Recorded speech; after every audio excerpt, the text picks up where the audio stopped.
this rod.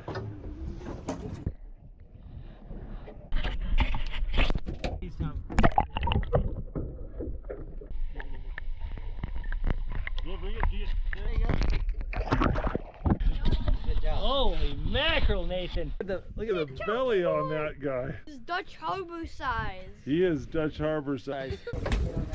Get him off of there. Again, let me know so I can.